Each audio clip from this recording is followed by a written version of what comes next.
So welcome back to my YouTube channel science की पाठशाला with प्रिया। तो कैसे हैं आप सब? आई होप आप सब बहुत अच्छे होंगे और बहुत अच्छे से आप लोग की तैयारी भी चल रही होगी। तो जैसा कि आप सबको पता है कि हमने इसे पहले वाले क्लास में हमने 8th तक कर लिया था और आज हमें कैंसर से पढ़ना है। तो आई होप आप सब बहुत अच्छे होंगे, क्योंकि गर्मी तो इतनी ज़्यादा बढ़ चुकी है कि जिसकी कोई हद नहीं है। तो आप लोग प्लीज़ अपना जो पानी का इंटेक है, जो लिक्विड का जो लेवल है बॉडी में, उसको मेंटेन रखिएगा, क्योंकि इतना ज़्यादा पसीना, डिहाइड्रेशन की प्रॉब्लम बहुत ज़्यादा हो सकती है।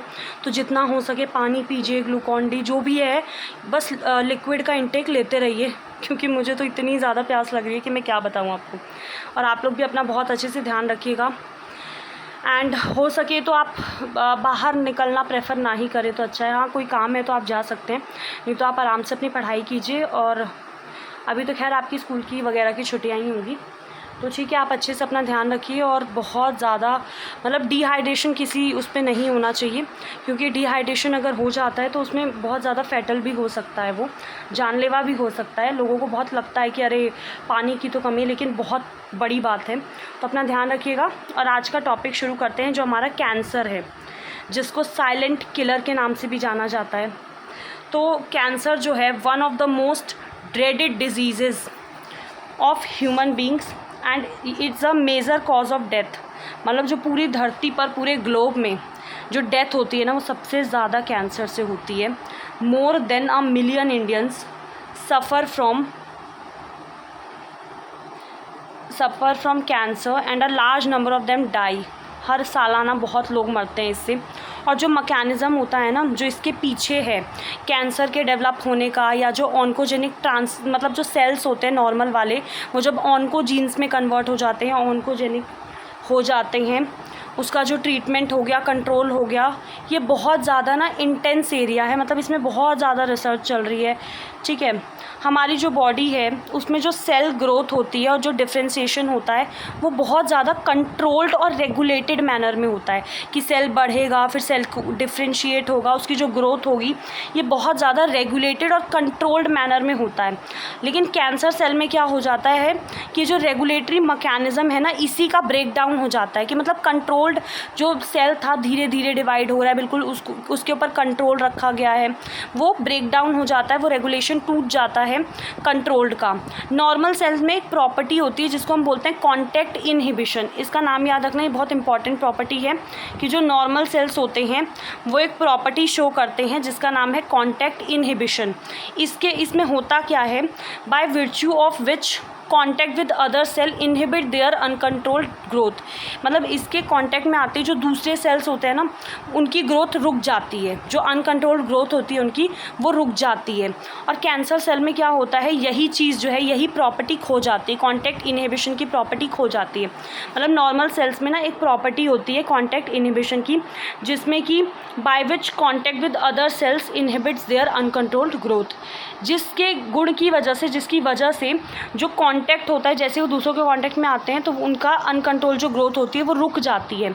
और यही प्रॉपर्टी उन सेल्स में, जो कैंसर सेल्स होते हैं, उनमें यही प्रॉपर्टी जो है लॉस्ट हो जाती है। तो उनमें ना रुकता ही नहीं है, मतलब जो ग्रोथ है वो होती जाती डिवाइड करते जाते हैं, वो रुकते ही नहीं है।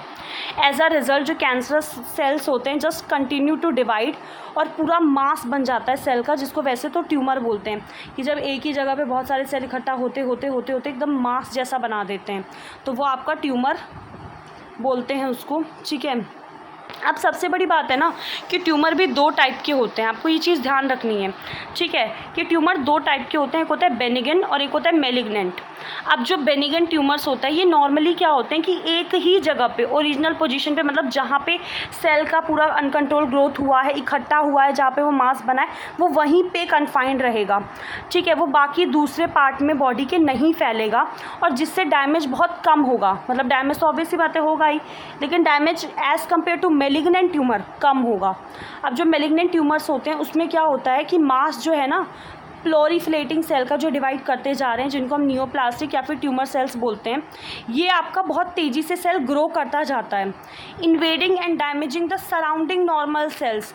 और जहाँ पे ये, मतलब जैसे यहाँ पे बना है, तो ये अपने ना सराउंडिंग के जो नॉर्मल सेल्स है ना, इनको भी नुकसान पहुँचाता है, इनको भी एकदम ख़त्म करता हुआ जाता है, जैसे कि खाता हुआ जाता है बोलते हैं वैसे, कि उनको भी एकदम ख़त्म करता हुआ जाता है। As these cells actively divide and grow they also starve the normal cells. ठीक है, ये क्या करते हैं, उनसे जो भी न्यूट्रिएंट वगैरह के लिए compete करते हैं, तो ये नॉर्मल सेल्स भी ख़राब होते जाते हैं, उनको भी ये खाते जाते हैं। Cells lock from such tumour, ऐसे सेल्स जो होते हैं बहुत दूर तक, मतलब ब्लड के थ्रू बॉडी के अलग अलग पार्ट में जाते हैं और फिर वहाँ पे नया ट्यूमर शुरू कर देते हैं। ठीक है, और इसी प्रॉपर्टी को हम मेटास्टेसिस बोलते हैं, जो कि बहुत ज़्यादा फियर्ड, डरावनी प्रॉपर्टी है, कि अगर आपका ना जैसे कि कहीं ट्यूमर बना ब्रेन में या कहीं बना, वहाँ से ब्लड के थ्रू होते होते वो जो सेल है वो कहीं और पहुँच जाएगा, वहाँ नया ट्यूमर शुरू हो जाएगा। ऐसे कर करके पूरी बॉडी में फैल जाता है और नॉर्मल सेल्स को ख़त्म करता हुआ जाता है। अब कॉजेज़ क्या हो सकते हैं, सच बोले ना तो जो ट्रांसफॉर्मेशन है नॉर्मल सेल का कैंसरस सेल या फिर जो न्यूप्लास्टिक सेल्स है, ये आपका इसमें फिज़िकल, केमिकल या बायोलॉजिकल एजेंट्स हो सकते हैं। एजेंट्स वो चीज़ें होती हैं जो कॉज कर रही होती हैं, और उन्हीं एजेंट्स को हम कार्सिनोजेंस भी बोलते हैं।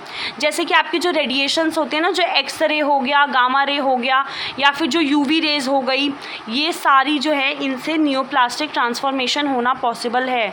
और ये चीज़ आपको ध्यान रखनी है कि एक्सरेज जो करवाते हैं ना, वो भी बहुत कम केसेस में ही करवाएं। मतलब वैसे तो अगर डॉक्टर ने बोला तो आपको करवाना पड़ेगा ही, बट ये भी हार्मफुल होती हैं, जो रेज़ होती हैं, एक्सरे, यूवी रेज़ जो भी हैं, ये सब भी ट्रांसफॉर्मेशन में हेल्प करती है, नॉर्मल सेल्स को न्यूप्लास्टिक उसमें कन्वर्ट करती है।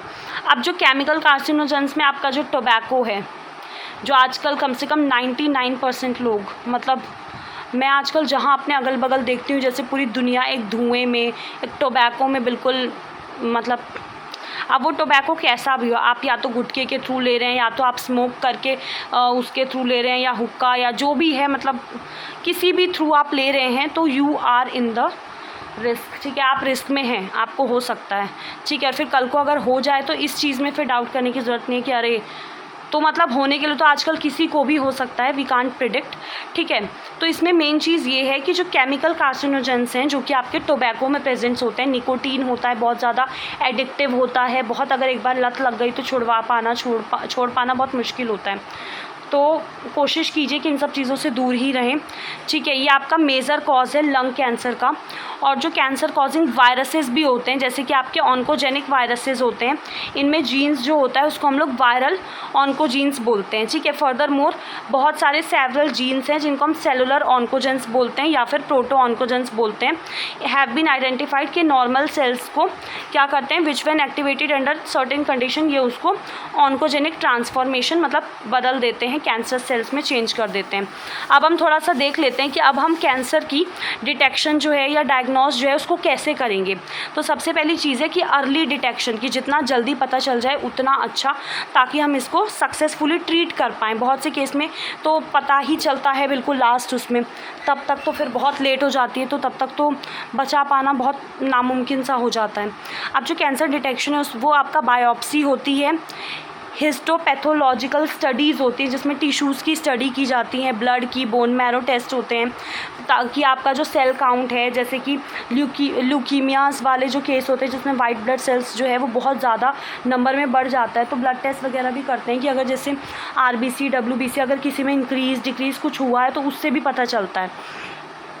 बायोप्सी में क्या करते हैं, जो पीस होता है ना, जैसे जो सस्पेक्टेड टिश्यू है उसका पीस लेते हैं और उसको छोटे छोटे सेक्शंस में कट करके, स्टेन करके, और उसको माइक्रोस्कोप के अंडर में देखते हैं। ये पैथोलॉजिस्ट करता है। और जो टेक्निक्स हो गई, जैसे रेडियोथेरेपी हो गया, एक्सरे का यूज़, CT जो कंप्यूटेड टोमोग्राफी हो गई, CT स्कैन, MRI हो गया, ये सब बहुत यूज़फुल होते हैं इंटरनल ऑर्गन्स के कैंसर को डिटेक्ट करने में।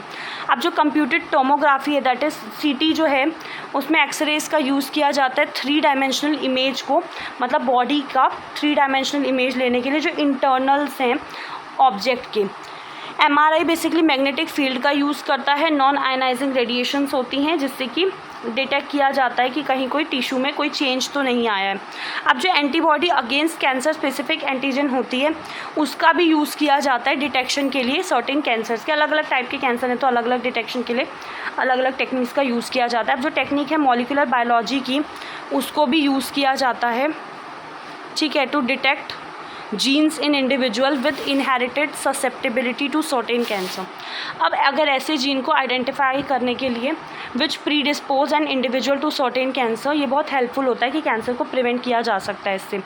अब जो कुछ इंडिविजुअल्स हैं may be advise to avoid exposure, जो पर्टिकुलर कार्सिनोजेंस हैं जिससे वो ससेप्टेबल है, जिससे उनको कैंसर हो सकता है, जैसे आपका टोबैको हो गया या फिर आपका smoke in case of lung cancer में। अब ट्रीटमेंट की अगर बात करें तो जो कॉमन अप्रोचेज़ हैं, जो मतलब ली जाती हैं, कॉमन जो चीज़ें की जाती हैं ट्रीटमेंट के कैंसर के ट्रीटमेंट के लिए, तो उसमें आपका सर्जरी है, ठीक है, या फिर रेडिएशन थेरेपी होती है, इम्यूनोथेरेपी होती है कि इम्यूनिटी बनी रहे, ठीक है।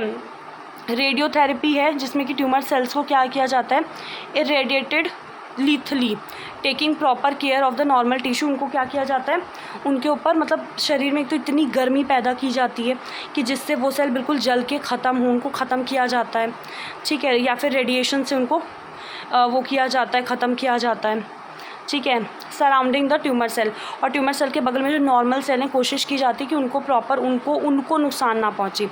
बहुत सारे कीमोथेरेप्टिक ड्रग्स भी आते हैं जो कैंसर सेल्स को किल करते हैं, और ये आपके शरीर में इतनी ज़्यादा हीट प्रोड्यूस करते हैं ना, जिससे कि आपके सारे बाल वगैरह भी झड़ जाते हैं जो कैंसर पेशेंट्स होते हैं। कुछ जो इसमें some of these are specific for particular tumours. Majority drugs जो हैं उनके साइड इफ़ेक्ट्स होते हैं, जैसे हेयर लॉस होता है, शरीर में खून की कमी भी हो जाती है, अनीमिया हो जाता है। और most cancer are treated by combinations, इसमें सर्जरी, रेडियोथेरेपी, कीमोथेरेपी, मतलब कॉम्बिनेशन में किया जाता है, उसमें डिपेंड करता है कि किस तरीके का कहाँ पे है, कैसा है।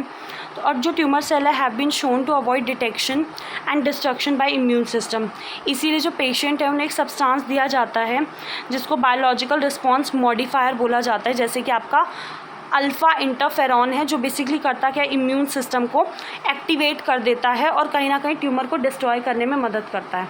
So thank you so much, आज के लिए इतना ही, अपना ध्यान रखिएगा।